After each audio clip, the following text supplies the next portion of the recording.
Après avoir fait donc les 9 vidéos sur la centralette, donc j'ai fait une playlist, hein, la centrale froid, la centralette. Donc ça représente 2h23 de vidéos. Je vais donc conclure par deux vidéos qui traitent des schémas électriques.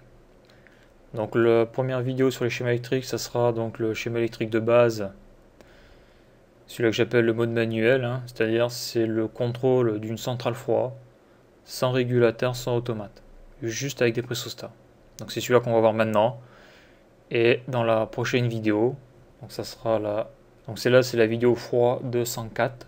Et donc dans la vidéo froid 205, eh bien on verra comment est-ce que j'ai fait pour ajouter un mode automatique. Et donc comment j'ai intégré les Lioel EWCM 900S. Il faut voir la puissance du compresseur numéro 1, du compresseur numéro 2. Là on a la commande du compresseur numéro 1. Ici dans ce folio là on a la commande du compresseur numéro 2. Et dans le folio 4, on a le reste de la commande, c'est-à-dire tout ce qui est signalisation et informations diverses. Alors en ce qui concerne la puissance, comme on peut le voir, donc ici on a l'interrupteur sectionneur de l'armoire. Donc après on a deux interrupteurs différentiels 300 mA, un pour le compresseur numéro 1 et un deuxième pour le compresseur numéro 2. Sous l'interrupteur différentiel numéro 1, on a la puissance du compresseur numéro 1. On a la puissance du ventilocondenseur numéro 1 et on a la commande. Donc ça veut dire que si j'ai un courant de fuite sur le compresseur, sur le ventilocondenseur ou sur la commande, j'ai mon interrupteur différentiel 300 mA qui tombe et donc je perds cet étage de puissance. Donc ici on a le compresseur numéro 2 et on peut voir que c'est exactement la même chose, sauf que c'est la commande numéro 2 du compresseur numéro 2, le compresseur numéro 2 et le ventilocondenseur numéro 2. Alors pour présenter le matériel qu'il y a donc sur ce folio, donc comme je l'ai dit ici, c'est l'interrupteur sectionneur de l'armoire. Donc là on a l'interrupteur différentiel 300 mA tétrapolaire 4x25 A.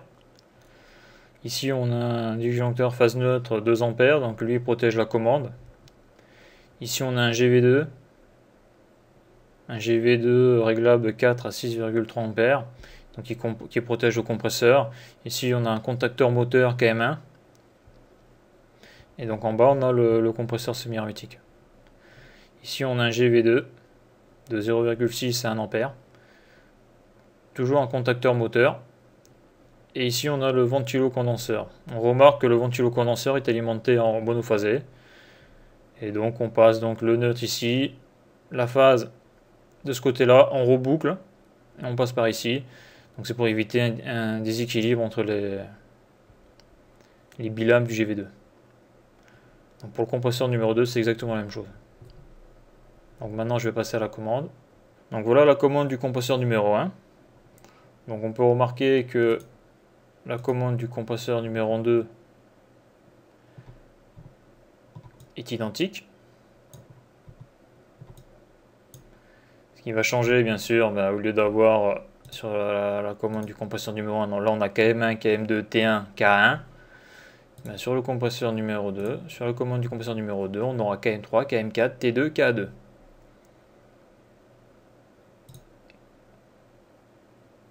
BP2, HP2, KR2, HP, HBP2 et Q12.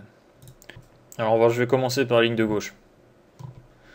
Donc la ligne de gauche, là on le voit en bas, là on a le contacteur moteur KM1, donc c'est le contacteur qui va mettre en marche le compresseur numéro 1. Donc en haut de la ligne, donc on a l'alimentation, donc c'est le fil violet 1. Donc si je clique, voilà, qui est pris sous la commande le 2 A, donc le Q20 du compresseur numéro 1.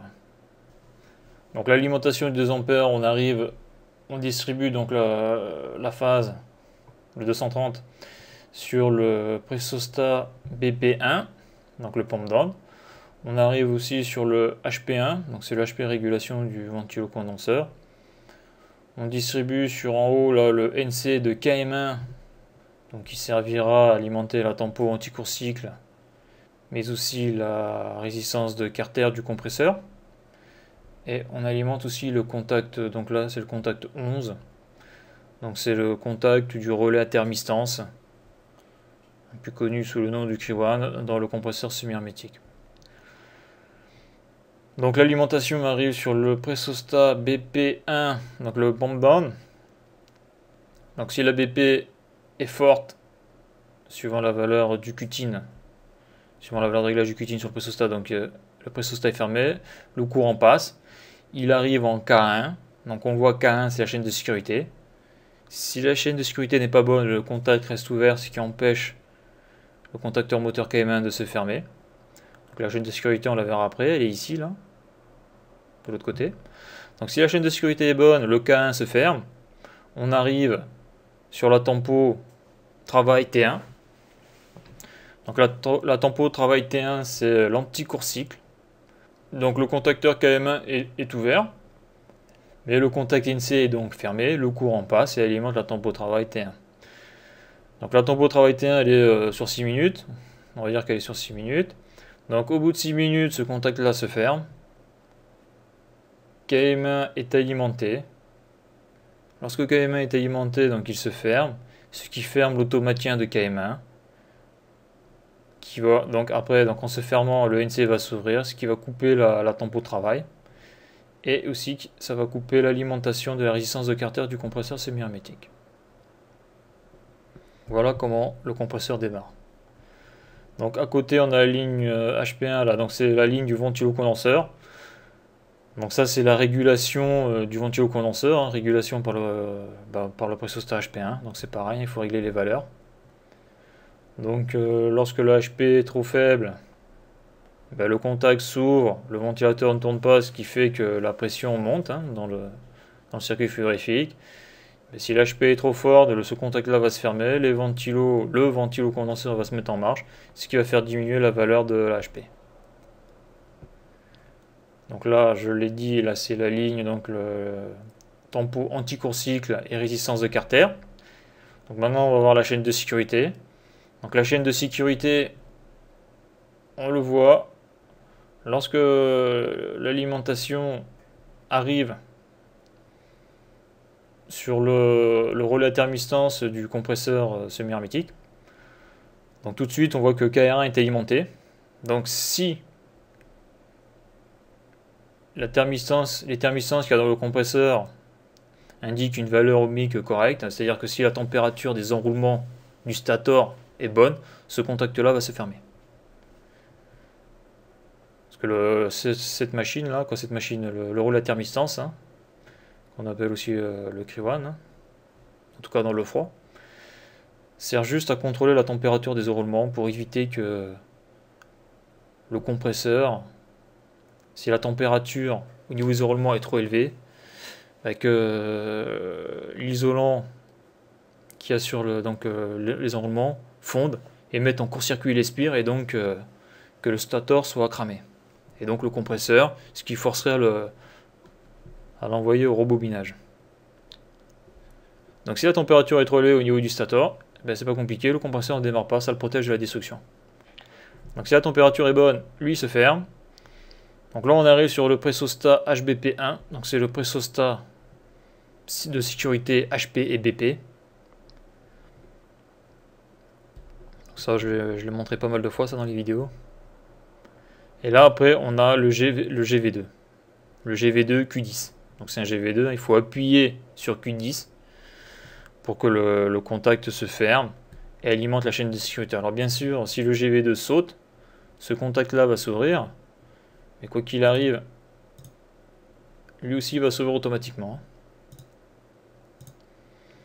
Donc là, voilà, donc si la température des enroulements du stator est correcte, si la pression sur le pressostat HP et BP sécurité, donc le HBP, donc il fait les deux en même temps, est correct, et si donc Q10 est enclenché, la chaîne de sécurité, le K1 va pouvoir se fermer, et donc la chaîne de sécurité sera valide, sera à 1. Et donc là après le compresseur peut marcher. Donc pour le compresseur numéro 2, c'est exactement la même chose. C'est un clone. Donc voilà comment on contrôle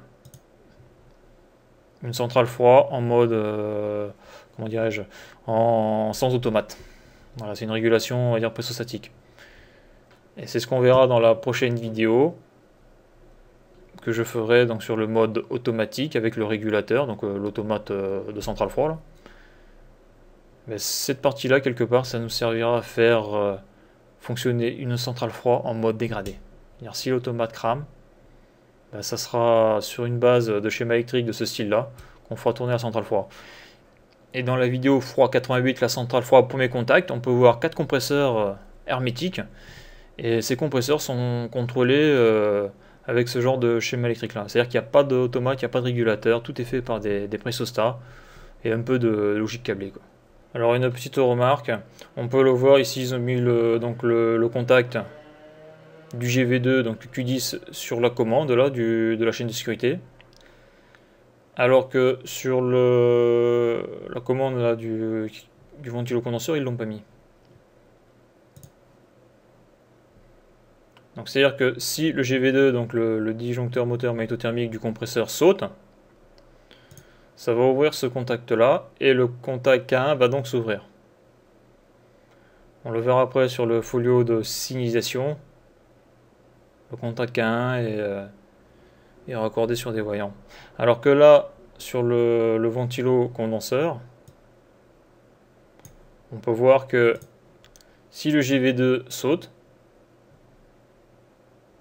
par exemple si le ventilo est bloqué, l'intensité augmente, ça dépasse la valeur de réglage du GV2, donc le GV2 va s'ouvrir, couper la puissance.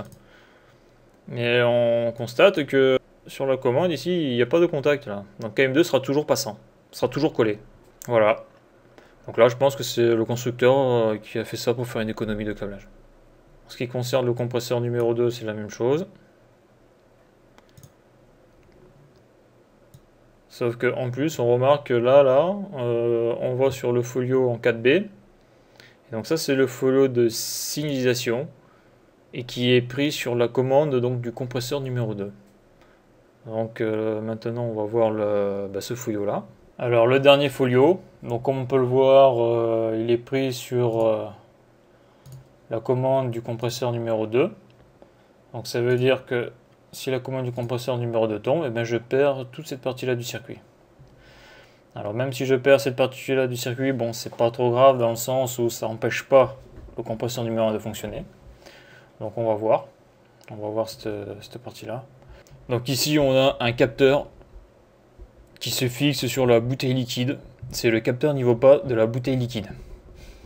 Donc dans le montage de la centralette, on peut le voir sur la bouteille liquide, il n'y a pas de capteur. Donc là, entre la borne XC19 et XC21, ben, j'ai mis un pont pour que la tempo T4 soit toujours alimentée. Donc là, on peut voir justement la tempo T4, là, c'est une tempo repos. Donc suivant le niveau, là, par exemple, si le niveau est trop bas, il y a une temporisation. Il y a une temporisation pour que ce contact-là reste collé, pour que K2 reste collé. Au bout d'un certain temps, par exemple, si le niveau est bas, ce contact-là va s'ouvrir, la tempo de T4 ne sera pas alimentée, la tempo repos sera fermée un certain temps et après elle s'ouvrira. Donc ça, c'est pour prendre en compte peut-être les fluctuations de niveau lorsque c'est limite au niveau de la bouteille. Donc là, cette fonction-là, je l'utilise pas dans la centralette, car je n'ai pas de capteur bouteille niveau bas. Donc après, on a K4. Donc K4, défaut ventilocondenseur. Donc d'ailleurs on le voit dans K3, c'est défaut niveau fuite frigorigène liquide. Donc après on a K4, donc défaut ventilocondenseur. Donc si le GV2 du ventilocondenseur numéro 1 ou si le GV2 du ventilateur condenseur numéro 2 s'ouvre, bah, ça ouvre la ligne de K4, donc le K4 s'ouvre. Et le K4 il est ici, donc le NC se ferme, qui est ici. Et ça allume le rayon de défaut condenseur. Parce qu'en fonctionnement normal, quand Q11 et Q13 sont bons, donc sont sur 1, donc là c'est fermé sur les deux là, donc le courant est passant et K4 est fermé. Donc si K4 est fermé, le NC s'ouvre et donc le voyant est éteint. Donc K4 on le voit, il y a un NO NC, donc le NC il est au folio 4 colonne O qui est ici. Et le NO il est au folio 4 colonne H. Donc le NO il est ici, K4. Donc après on a une sorte de... Ouais, on a le contacteur auxiliaire K5, donc c'est la synthèse défaut. Donc la synthèse défaut, qu'est-ce qu'on y trouve? Donc la synthèse défaut, donc sur la ligne de la synthèse défaut, on a la chaîne de sécurité, donc compresseur numéro 1, la chaîne de sécurité du compresseur numéro 2, le défaut ventilateur, et le défaut niveau liquide K3 qui est ici. Donc en fonctionnement normal, tous ces contacts sont fermés, donc K5 est collé. Donc K5 est collé, et là on voit qu'il n'y a pas de... Il n'y a pas de renvoi de folio, il n'y a rien. Donc ça c'est un contacteur auxiliaire qui peut être servi par exemple pour un renvoi d'informations sur une supervision, une GTC ou n'importe quoi. Après on a l'électrovanne normalement ouverte. Donc dans la centralette on le voit dans les vidéos, il y a une électrovanne. Bon, j'en ai pas trop parlé. Mais cette électrovanne, c'est une électrovanne normalement ouverte. C'est-à-dire que quand elle n'est pas alimentée, elle est ouverte. Donc, pour que cette électrovanne soit alimentée, donc c'est-à-dire pour qu'elle soit fermée, pour qu'elle ferme le retour d'huile, il faut que le compresseur numéro 1 et le compresseur numéro 2 soient à l'arrêt. Ce qui signifie que dès qu'un compresseur est en marche, l'électrovanne s'ouvre, ce qui permet le retour d'huile entre la bouteille, donc le réservoir d'huile, et le collecteur d'huile des compresseurs. Donc après, on a un voyant présence tension. Et ici, on a un voyant défaut compresseur. Donc le NC2 K1, K2. Donc c'est les chaînes de sécu. Donc lorsque la chaîne de sécu est bonne, donc le contacteur K1 est fermé, obligatoirement le NC est ouvert. Donc si les deux chaînes de sécurité sont bonnes, les deux contacteurs auxiliaires sont fermés, donc les deux NC sont ouverts, donc le voyant est éteint. Et dès qu'une chaîne de sécurité est en défaut, un des contacts se ferme et ça allume le voyant défaut compresseur. Voilà. Donc là, je ne l'avais pas dit, là, pour le voyant H4, K3, qui indique le défaut de niveau de fluide frigorigène. K3 qui est ici. Bon, après, si dans la machine, il y a un défaut de fluide, bah, obligatoirement, dans les chambres froides, il y aura un problème de température. Donc bon, je ne sais pas trop vraiment à quoi sert ce type de capteur. Parce que s'il n'y a pas assez de fluide, il n'y aura pas assez de froid dans les chambres froides. Et comme dans les chambres froides, il y a de la marchandise, et qui a une certaine valeur, donc obligatoirement il y a des gens qui y travaillent, hein, des opérateurs, donc bon c'est quelque chose qui je pense se voit assez vite. Donc voilà pour le Folio 4. Donc comme on a pu le voir dans la vidéo, donc j'ai présenté le fonctionnement d'une centrale froid avec un système de contrôle commande classique, hein, juste avec des pressostats, donc il n'y a pas de régulateur, il n'y a pas d'automate, il n'y a rien. Donc comme je l'ai expliqué dans les épisodes là, sur la centralette, là, l'objectif pour moi, c'est, à partir de ce schéma électrique-là, de rajouter le WCM 900S d'Heliwell. Donc c'est un contrôleur de centrale frigorifique. Donc pour faire ça, je vais rajouter un mode automatique, donc qui activera ce régulateur-là, et un mode manuel, que j'aurais pu appeler mode dégradé. C'est-à-dire que la centrale froid à la base doit fonctionner en automatique, donc avec le régulateur. Et si le régulateur ne marche plus, ou si l'opérateur débranche le régulateur parce que par exemple il veut changer des centres de pression, et bien je bascule en mode manuel ou dégradé. Et c'est ce mode-là, ça va être le mode avec les pressostats. Pressostat BP pump down et pressostat HP régulation. Donc voilà. Donc ça, je le présenterai dans la prochaine vidéo. Ça sera le schéma électrique en mode automatique.